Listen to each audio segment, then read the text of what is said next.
titingnan ko na kung natatandaan ko pa rin. Last time ko pa siya ni-review, as in last time pa, last week pa, etong sa Logic Gates. Kung titingnan ko, kung tanda ko pa, so susulat ko. Sasama ko na kayo sa pagre-review para naman may nare-review talaga ako. Pagpasensya nyo na kung kayo yung kinukulit ko, yes. So, okay. Meron tayong OR gate, meron tayong NOR gate, meron tayong AND gate, meron tayong NAND gate, meron tayong XOR, meron tayong XNOR, tapos meron tayong buffer, meron tayong inverted, 2, 4, 6, 8, okay, tama siya. So, yan, ganyan ko siya isulat. Tapos, anong symbol ng OR gate? Ganito. F, X, Y. Yan.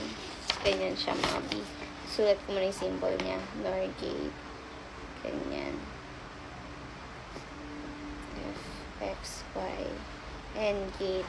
Pag AND gate, lagi nyo tatandaan, mga B. Pag AND gate, multiply. Pag OR gate, yun yung addition. So, yan. Wala lang. Ganito ko lang siya reviewin. F, X, Y. Ganyan.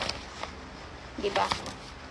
Tapos, pag XOR, ayan yung OR gate. Pero, siya yung ganito yung symbol niya. Yan. Ganito. Ganyan yung symbol niya. Pero, pag OR gate, ganito lang siya. NOR gate, may inverted. Pero, ito, XOR. Ay, hala, wala pa pala siyang inverted. Sa XOR, ganyan pala. Wala pa siya yung dot na inverted. Or not gate. So, ano siya? Sa XNOR pala yun. Sorry na, B. Yan. Ngayon ko lang na-realize yung pagkakamali ko. Charot. Yan. Ganyan. O, diba? Ganyan ko siya na yun. Buffer, syempre, pag buffer, isa lang yung input niya. Pero pag inverted na siya, yun yung dalawa na yung input. Yan.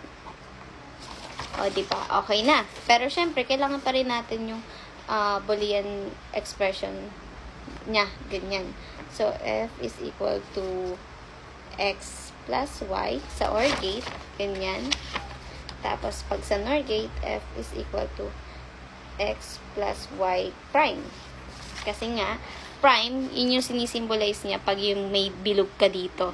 Ayan, nakikita nyo naman, may bilog. Yan, prime yan. So, ganyan. Basta ganun. Kasi na nga, B, ang pagkakaiba ng XOR sa paglalagay nila, yung addition, di ba? Alam naman natin, ito addition yan sa OR gate. Pero pag XOR na siya, ganito na yung symbol niya. X plus, yung may bilog na siya. Yan. XOR na yan. Okay. Okay ba tayo doon? So, yun. Wait lang. Tapusin ko lang ito, tapos papakita ko sa inyo kung paano ko isulatin yung mga truth table nila. Wait lang. Diba, alam naman natin na ito na yung function ng sa XNOR niya. Pero kasi, may derivation pa siya or ano. So, magiging F is equal to XY prime plus X prime Y. So, yun pa siya. Yun siya. Doon siya nagmula. Tapos, dito naman sa F, ito, sa XNOR, ganyan siya, mga B. So, ano siya? Equivalence ang tawag sa kanya. Or XNOR. So, magiging F is equal to, tas okay na, isusulit ko na yung ano niya, truth table niya. So, ang truth table ng OR gate, so, syempre, pag may dalawa kang variable, 2 inputs, so, magiging 0, 0, 1, 1, 0, 1, 0, 1. Ganyan ang iyong, tas F, X, Y. Yan. Ganyan.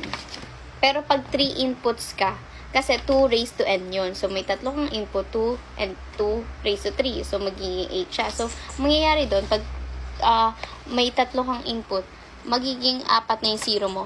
4 na 0, 4 na 1. Tapos, dito naman sa Y, magiging 2 0, 2 1, ganun, 0, 0, 0, 1, 1, 1. Tapos, dito naman sa Y, 0, 0, 1, 1, ganun. Tapos, sa X, 0, 1, 0, 1, 0, 1. Tapos, tsaka ka lang mag-ano ng pinaka-output mo, yung F mo.